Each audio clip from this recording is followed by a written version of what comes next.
Hi guys! Gagala na naman kami.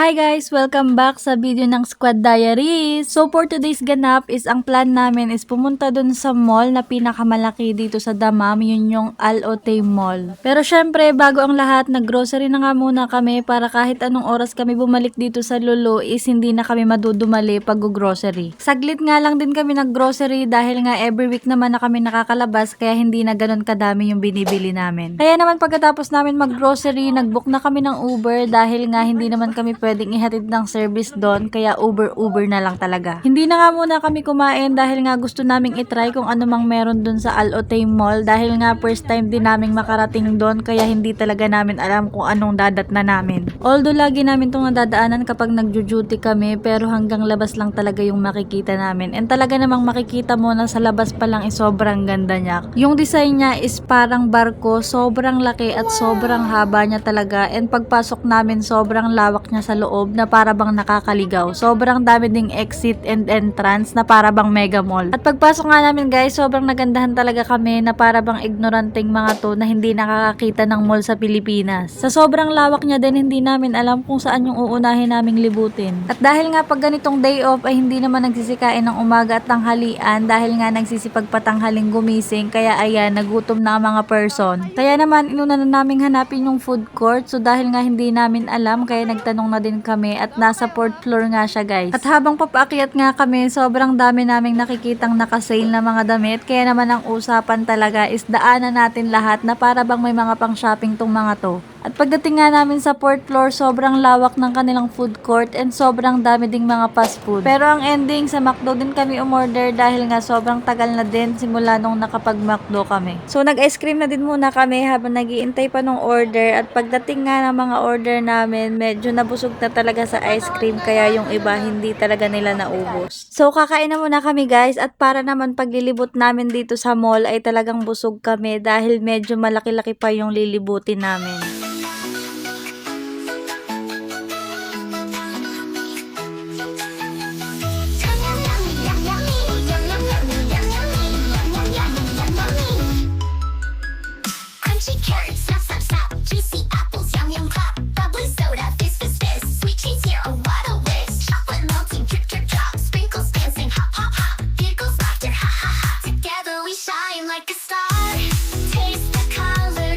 So after nga namin kumain, nagpahinga lang ng konti and din sinimulan na naming libutin. Inuna namin dito sa 4th floor at nandito nga guys yung pinakang arcade. Sobrang ganda at sobrang dami din nilang rides. Meron din silang movie theater, roller skater, billiards, bowling at marami pang iba guys. So papakita namin sa inyo. Sa sobrang lawak niya nga guys, kahit biking, roller coaster, may climbing at kahit yung octopus ay kasyang-kasya dito sa loob. Madami din palang nagtatrabahong mga Pilipino dito. Sila yung operator at nagbabantay dun sa mga rides. So bago ka nga makasakay at makapaglaro sa mga machine dito is kailangan mo muna bumili ng card and dahil nga mahal siya, hindi na talaga kami kumuha. Kaya naman ng ending, ayan, tamang tambay lang, nanonood lang sa mga nagra-rides at nagtatry ng mga machine na hindi naman gumagana dahil wala ngang card. At dahil na nga din sa kakatanong kung magkano nga ba yung entrance sa rides, ay napaswerte pa nga itong mga babae na to. Dahil nga merong nag-offer na pwede daw naming itry yung bump car, so nakailang ulit pa talaga kami kung wala bang babayaran dahil wala nga kaming card. So syempre wala nang hiya-hiya to dahil libre kaya ayan, tinry na namin.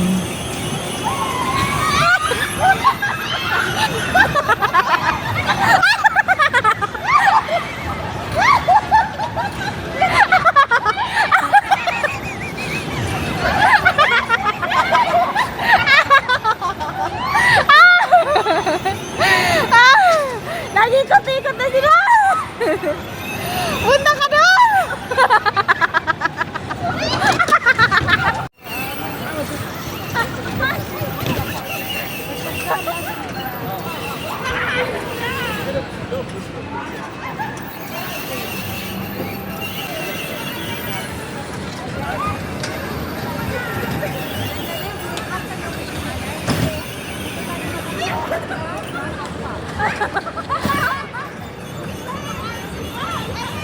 So after nga namin dyan sa arcade ay bumaba na din kami para naman libutin yung mga store at naghahanap nga sila ng mga sale na damit na para bang ang dami nilang pambili. At ayan na nga sa kakatingin at kakahanap ay may nabudol na nga po. At napasabi na naman ng deserve ko to.